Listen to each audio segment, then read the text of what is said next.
నమస్తే welcome to Disha TV. కత్తి ఒకరి చేతికిచ్చి యుద్ధం నన్ను చేయమంటే ఎలా? ఈసారైనా తెలంగాణ ప్రజలు తెలివిగా ఆలోచన చేయాలి. ఈ మాటలు అన్నది ఎవరో కాదు, బీఆర్ఎస్ అధినేత కేసీఆర్. ఈ మధ్యకాలంలో అసెంబ్లీ ఎన్నికల ఓటమి తర్వాత ఆయన చేస్తున్న వ్యాఖ్యలు కూడా తీవ్ర చర్చనీయాంశం అవుతున్నాయి. ప్రధానంగా ఈ ఓటమి పట్ల కూడా ప్రధానంగా ఆయన చేస్తున్న మాటలు కూడా సొంత పార్టీలోనూ బయట కూడా కొంత విమర్శలు కూడా వస్తున్నాయి. ఎందుకంటే ఓటమి తర్వాత ప్రధానంగా అధికార పార్టీని టార్గెట్ చేస్తూ ఆయన విమర్శలు చేసిన పెద్ద రాద్ధాంతం అయ్యేదేం కాదు, కానీ ప్రజా తీర్పును తప్పుపడుతూ కూడా వివిధ సందర్భాల్లో కూడా ఆయన మాట్లాడడం కూడా ఇటు పార్టీలోనూ బయట విశ్లేషకులు కూడా ఈ యొక్క వ్యాఖ్యలను కూడా తప్పుపడుతున్నారు. ఎందుకంటే 10 ఏళ్ల పాటు అధికారాన్ని ప్రజలు ఇచ్చారు. ఆ తర్వాత ఈ అసెంబ్లీ ఎన్నికల్లో, ఆ తర్వాత పార్లమెంట్ ఎన్నికల్లో కూడా ఇటు అసెంబ్లీ ఎన్నికల్లో ఓటమి చెందడం, పార్లమెంట్ ఎన్నికల్లో కూడా జీరోకు బీఆర్ఎస్ పడిపోవడం కూడా జరిగిన విషయం మనకు తెలిసిందే. ఈ నేపథ్యంలో ఫామ్ హౌస్లోనే ఉంటున్న కేసీఆర్ గారు కొన్ని సమావేశాలు నిర్వహిస్తున్నారు. అక్కడ నేతలు వస్తున్న సందర్భంలో ఆయన కీలకమైన వ్యాఖ్యలు చేస్తున్నారు. ఎలాంటి సందర్భాల్లో ప్రజా సమస్యలు కానీ దృష్టికి వచ్చినప్పుడు కూడా ఆయన మాట్లాడేదాన్ని బట్టి ప్రతి సందర్భంలో కూడా ఓవరాల్గా కనిపించేది ఏంటంటే, ప్రజలు ఒక నిర్ణయం తీసుకున్నారు, మాకు రెస్ట్ ఇచ్చారు, అంటే ఏమైనా సమస్యలు ఉంటే అధికార పార్టీని అడుక్కోండి, నేను ఇప్పుడు చేసేదేముంది, తొందరపడ్డారు, ఆవేశపడ్డారు, ఆశపడ్డారు, తులం బంగారం కోసం ఆశపడి కూడా కాంగ్రెస్కు ఓటేశారు, ఇప్పుడు అనుభవించారన్నట్టుగా కేసీఆర్ చేస్తున్న వ్యాఖ్యలు కూడా తీవ్రమైన ఆగ్రహానికి కూడా ఆవేశానికి కూడా గురి చేస్తున్నాయి. ఎందుకంటే ప్రజాస్వామ్యంలో గెలుపోవటములు అనేది సర్వసహజం. అందులో భాగంగా ఉద్దండులు కూడా ఓడిపోయిన సందర్భం కూడా కనిపిస్తూ ఉంది. అంటే మెజారిటీ ప్రజల తీర్పును ఏ నాయకుడు కూడా స్వాగతించాల్సిందే. అందులో కేసీఆర్కు కూడా ఇది అతీతమేం కాదు. కేసీఆర్ కూడా గతంలో ఓడిపోయిన సందర్భం ఉంది కాబట్టి తప్పకుండా ఓటమిని స్వాగతించాలి.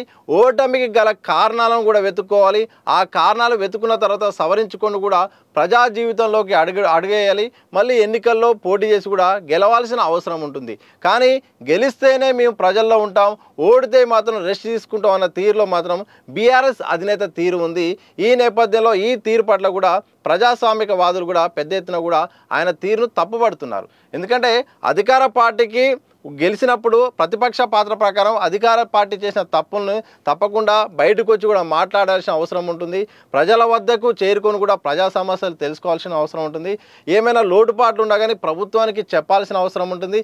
నిరసన కార్యక్రమాలు చేయాల్సిన అవసరం ఉంటుంది.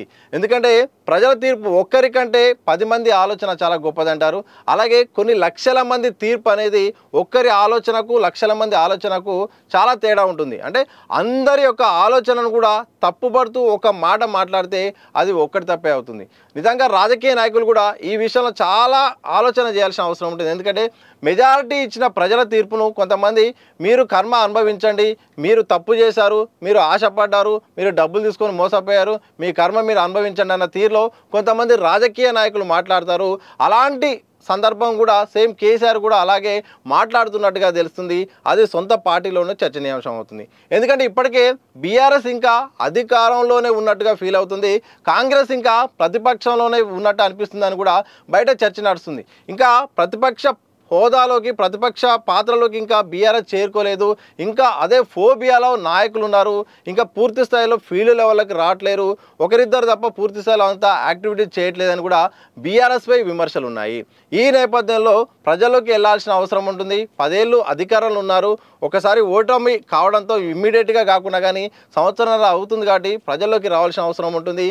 అధినేతగా, పార్టీ అధినేతగా, ప్రధాన ప్రతిపక్ష నేతగా, అలాగే ఒక ఎమ్మెల్యేగా ఇలాంటి అన్ని పాత్రలు ఉన్న కేసీఆర్ గారు తప్పకుండా ప్రజలకు కానీ ఇటు పార్టీ కానీ పిలిపియాల్సిన అవసరం ఉంటుంది. ఆయన అందుబాటులో ఉండాల్సిన అవసరం ఉంటుంది. జరిగిన తప్పిదం ఎక్కడ జరిగిందో దాన్ని దృష్టిలో పెట్టుకొని మార్పు చేర్పులు చేసుకొని కూడా ప్రజల్లోకి వెళ్ళాల్సిన అవసరం ఉంటుంది. కానీ ఆశపడ్డారు, తొందరపడ్డారు, అనుభవించండి అన్న తీరులో కేసీఆర్ యొక్క వ్యాఖ్యలు ఉండడం ఇటు పార్టీలోను బయట విశ్లేషకుల్లోనూ కూడా ఆవేదన వ్యక్తమవుతుంది, అలాగే ఆగ్రహం వ్యక్తం అవుతుంది. అంటే ప్రజాస్వామ్యాన్ని గౌరవించాలి, అలాగే ప్రజల మ్యాండేట్ను గౌరవించాలనేది ఒక నానుడి ఉంది. దాన్ని కేసీఆర్ గారు మాత్రం తప్పకుండా పాటించట్లేదనే ఒక విమర్శలు ఉన్నాయి. కొన్ని సందర్భాల్లో బీఆర్ఎస్ వర్కింగ్ ప్రెసిడెంట్ కేటీఆర్ కూడా ఇలాంటి వ్యాఖ్యలే చేశారు. ప్రజలు తొందరపడ్డారు, ఆశపడ్డారు, ఈ నేపథ్యంలోనే ఇక కాంగ్రెస్ వాళ్ళు గెలిచారు తప్ప బీఆర్ఎస్ మీద వ్యతిరేకత కాదని కూడా ఆయన ప్రజల తీరును కూడా దృష్టిలో పెట్టుకుని కూడా ప్రజల యొక్క ఆలోచనను కూడా తప్పుపడుతూ కూడా కొన్ని సందర్భాలు మాట్లాడారు. 30 యూట్యూబ్ ఛానళ్ళు పెట్టుకొని కూడా పెట్టడం వల్ల ఓడిపోయాం మేము, తప్పకుండా మేము 30 మెడికల్ కాలేజ్ మేము పెట్టాము, 30 యూట్యూబ్ ఛానల్ చూసి ప్రజలు వాటినే చూసి మోసపోయారు, అందుకనే అక్కడ కాంగ్రెస్ గెలిచిందని కూడా ఆయన మాట్లాడే తీరు పట్ట. అంటే యూట్యూబ్ ఛానల్ చూస్తే ప్రజలు ఓట్లు వేస్తారా, ఆ మాత్రం ప్రజలకు సెన్స్ లేదన్న తీరులో కూడా ఆ మధ్యకాలంలో పెద్ద ఎత్తున విమర్శలు కూడా వచ్చాయి. అంటే ప్రజల తీర్పును ఎవరైనా గౌరవించాల్సిందే. పెద్ద పెద్ద సీనియర్ రాజకీయ నాయకులు కూడా మట్టి కరిపించిన చరిత్ర కూడా ఉన్నది. చాలామంది కూడా రాజకీయాలు కురు వృద్ధులను కూడా ఓడించిన సందర్భాలు చరిత్రలో చెప్తున్నాయి. ఆ ఓడించిన నేపథ్యంలో కూడా ఓడిపోయిన వారు ఎక్కడ కూడా మేము ప్రజలు తప్పు చేశారు, ప్రజలు కావాలని ఓడించారు అని కూడా ఎక్కడ మాట్లాడలేదు. అంటే ఎక్కడో ఏదో పొరపాటు ఉంటే మెజారిటీ ఆఫ్ ప్రజలు మాత్రం ఆలోచన చేసుకుని ఒక నిర్ణయం తీసుకుంటారు తప్ప ఏదో ఒక్కరిద్దరు అనుకోను కావాలని చేసేది ఏముండ. అంటే అక్కడ నాయకుని యొక్క పరిస్థితులు, స్థానిక యొక్క పరిస్థితులు, ఆ యొక్క రకరకాల కారణాలు, ఈక్వేషన్స్ వల్ల కూడా ఒక ఎన్నికల ఫలితాలు కూడా ఆధారపడి ఉంటాయి. ఈ నేపథ్యంలో ప్రధాన ప్రతిపక్ష హోదా నేపథ్యంలో ఇటు బీఆర్ఎస్ ఆయన బయటకు వచ్చి బయట మాట్లాడాల్సింది పోయి ఎంతవరకు సభలు ఇంటర్నల్ సమావేశాల్లో ప్రజలను తిట్టడమే సరి అన్నట్టుగా కనిపిస్తుంది, శాపనార్థాలు పెట్టినట్టుగా కనిపిస్తుందని కూడా సోషల్ మీడియాలో పెద్ద ఎత్తున కూడా పోస్టింగ్లు కూడా కనిపిస్తూ ఉన్నాయి. ఇంకా తీరు మారలేదు, ఇప్పటికైనా ప్రజల్లోకి రావాలి, అలాగే తీరు మార్చుకోవాల్సిన అవసరం ఉంది.